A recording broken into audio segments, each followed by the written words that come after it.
Welcome back to Rich World, where we dive into the incredible journeys of those who've built empires from nothing. Today, we're talking about Domino's Pizza, a name that's synonymous with hot, fast delivery and cheesy goodness. But behind those red, white, and blue boxes is a story of grit, heartbreak, massive failures, and unbreakable determination. This isn't just a business tale. It's the life of Tom Monahan, a man who turned personal tragedy into a global phenomenon. Let's start from the very beginning. Picture this. It's 1937 in Ann Arbor, Michigan. Thomas Stephen Monaghan enters the world in a modest home. Life seems ordinary until Christmas Eve 1941, when Tom is just 4 years old. His father, a hardworking man, passes away suddenly, leaving the family shattered. Tom's mother, overwhelmed with grief and the burden of raising two young boys while trying to finish nursing school, makes the heart-wrenching decision to place Tom and his brother James in St. Joseph's Home for Boys, an orphanage run by the Felician Sisters. For the next 6 years, Tom lives in this strict Catholic environment, sleeping in dorms with dozens of other kids, following rigid routines, and dreaming of a better life. It's a place that teaches him discipline, but also loneliness. He later recalls how the nuns' tough love shaped him, but the abandonment stings deeply. One touching moment from those days, Tom would stare out the window, imagining his mother coming back for him, a fantasy that fueled his inner fire to prove himself. Reunited with his mom eventually, Tom bounces through foster homes and public schools. He's no star student, mischievous and restless. He dreams of becoming a priest. At 12, he enters a seminary, but his playful antics, like pillow fights and whispering during prayers, get him expelled after just 1 year. Back in high school, he graduates dead last in his class of 1955. His yearbook caption, "The harder I try to be good, the worse I get. But I may still do something sensational yet," prophetic words.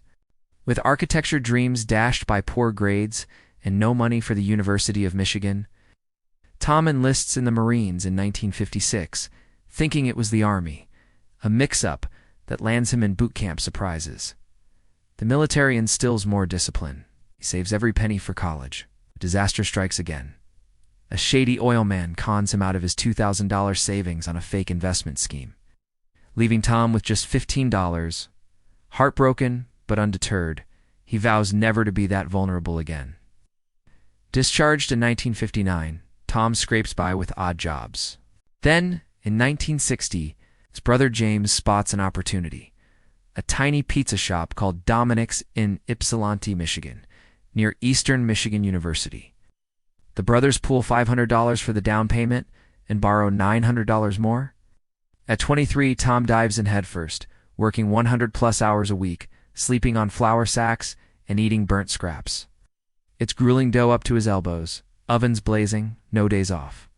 But 6 months in, James bails, trading his 50% stake for a beat-up 1959 Volkswagen Beetle. Tom is left alone, staring at mounting debts and a failing shop. He loses his home, lives in the store, and faces eviction notices. One night, exhausted and broke, he considers quitting, but remembers the orphanage loneliness. If I give up now, he thinks, I'll be nothing. That never-give-up spark keeps him going. The early 1960s are a blur of struggles.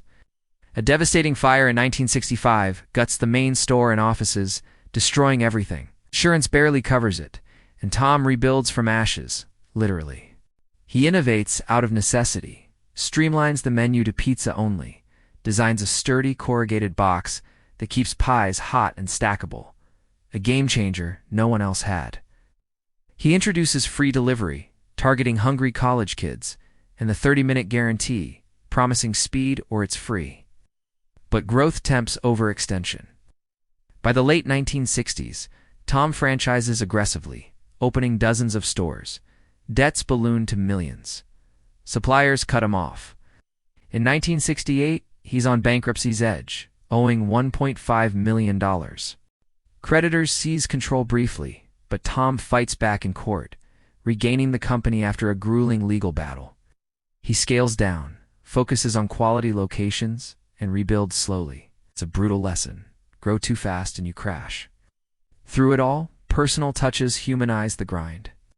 On his very first delivery in 1961, Tom meets Margie Zinda, a student at Central Michigan University dorm.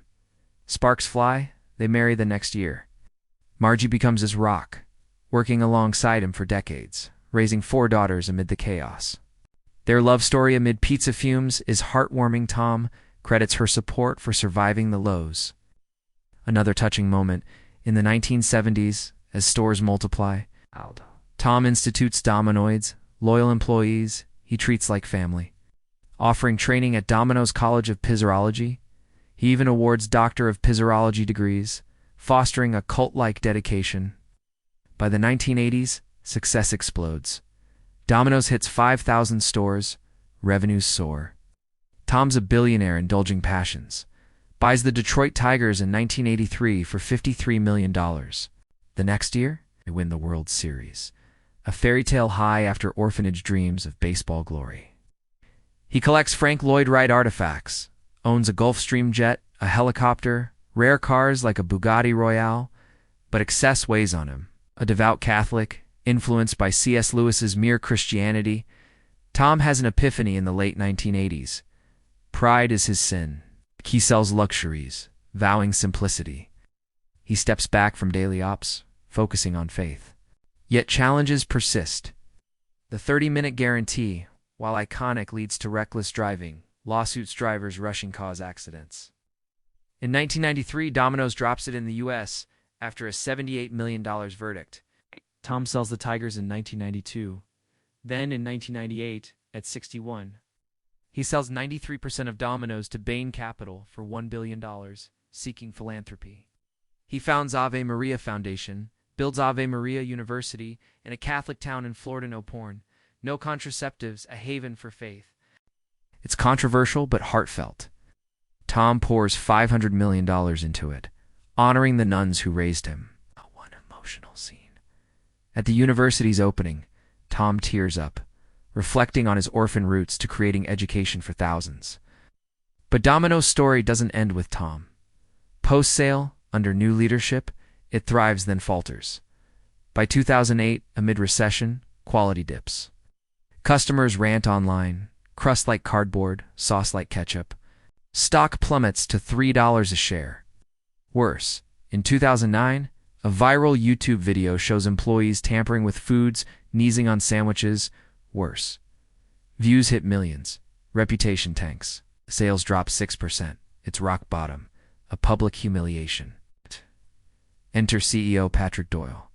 Instead of denial, Domino's embraces radical honesty. The pizza turnaround campaign launches in 2010. Ads feature real customer hate. Worst excuse for pizza ever. Executives admit, "We heard you.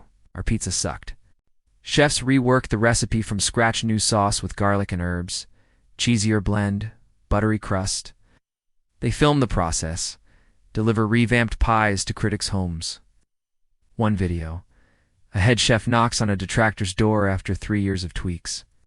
The critic tries it, smiles. This is good. Hearts melt as transparency wins. The campaign garners 2 billion impressions. Sales surge 14% quarterly. Stock skyrockets 2,000% by 2020. Domino's overtakes Pizza Hut as world's top pizza chain. With 18,000 stores in 90 countries, $4 billion revenue, this turnaround echoes Tom's spirit. Face failure head-on, never quit. From orphanage to empire, Tom's life teaches resilience. He overcame loss, scams, fires, bankruptcies, building a legacy of innovation, delivery, revolution, franchising model, heart-touching, faith-driven giving, funding schools, pro-life causes, helping the vulnerable like he once was. Today at 88, Tom's retired but inspires. Success is doing what God wants you to do. That's the Domino's saga proof that from ashes rise giants. If this story moved you, hit like, subscribe for more tales of triumph on Rich World, and comment your favorite pizza topping. See you next time. Stay hungry for success.